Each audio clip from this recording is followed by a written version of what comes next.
어저께 그 노동부가 5개 항만의 그 안전 실태에 대한 근로 감독 점검을 했습니다. 그리고 결과가 발표가 됐고 또 유족들에게 설명을 한 것으로 알고 있습니다. 많은 현장의 문제들이 지적이 됐고 형사적으로 처벌되어야 될 내용도 상당히 있고 이런 걸 개선하기 위해서 아마 기업들도 열심히 노력을 좀 하셔야 될 것 같습니다. 또 노동부도 더 이상 노동자들의 죽음이 방치되지 않도록 최선의 역할을 다할 것을 촉구하면서 우리 의원님들과 함께 기자회견문 낭독을 하도록 하겠습니다. 경기도 평택항에서 일하다 컨테이너 날개에 깔려 숨진 고 이선호님의 장례가 내일 19일에 돌아가신 지 2달 만에 치러집니다. 국민의 공복인 국회의원의 일원으로서 국가시설 안에서 일어난 사망사고에 대해서 무거운 책임감을 느끼며 이 자리에 섰습니다. 지난 2010년부터 2019년까지 10년 동안 산재로 사망한 항만 노동자는 무려 33명입니다.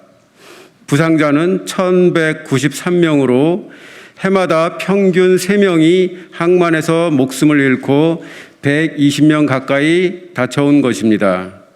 실제 사고를 당한 사람은 집계된 수치보다 훨씬 많을 것으로 추정됩니다.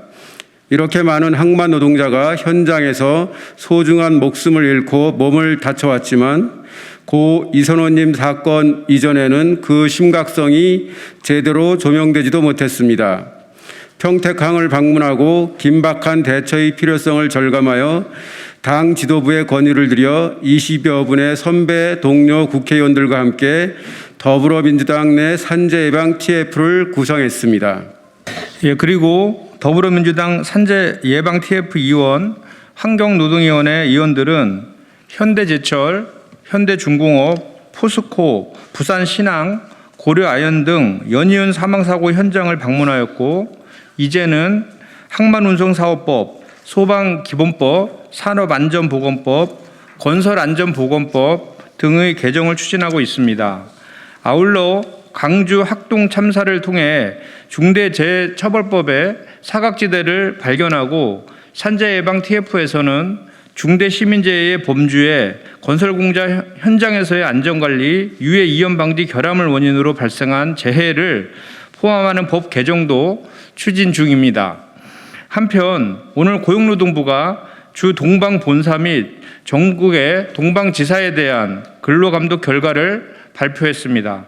그 결과 평택항 사고의 주요 원인으로 지목되었던 지게차 사용 및 중량물 취급 시 작업 계획서 미작성, 이용 구간에 대한 출입금지 조치 및 안전통로 확보 소홀 등 여러 건의 산업안전보건법 위반을 적발했습니다. 동방본사의 안전보건경영 부재도 밝혀내었습니다.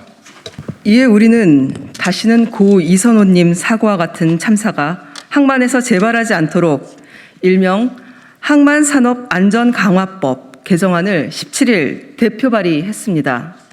주요 내용은 항만 내 산업재해 예방을 위하여 해양수산부 장관으로 하여금 부두 운영회사의 안전보건 경영에 대해 매년 평가하도록 하고 그 점수를 회사의 운영 성과 평가에 반영하도록 하는 것입니다. 법이 통과되면 안전보건 경영 평가 항목에 안전보건에 대한 투자, 전년도 개선 권고사항의 개선 여부 등을 포함시켜 항만 부두 운영회사의 안전보건 경영이 획기적으로 제고될 것입니다. 여기에 더하여 산업안전보건법 개정안도 17일 함께 발의해 사업장에서의 명예산업안전감독관 위촉을 의무화하고 이들이 원활히 활동할 수 있도록 근로시간의 면제 또는 수당 등의 지급을 보장하도록 하겠습니다. 하지만 이것만으로 죽지 않고 일할 수 있는 나라를 만들 수 있다고 생각하진 않습니다.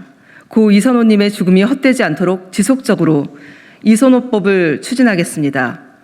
위험 업무 2인 이상의 작업 원칙 수립, 전담 신호수와 작업 지휘자 배치 의무화, 항만 크레인 안전성 강화 등 산재 예방을 위한 구체적인 법 제도 개선을 위해 현장과 소통하고 국회의원으로서 책임을 다하겠습니다. 끝으로 다시 한번 고 이선호님의 안타까운 죽음을 애도하고 영면을 기원합니다. 고인의 죽음 앞에서 제2의 김홍균 그리고 이선호가 나오지 않도록 국회가 법과 제도를 제대로 만들 것을 더불어민주당 산재 예방 TFT가 더 열심히 뛸 것을 다짐합니다. 감사합니다.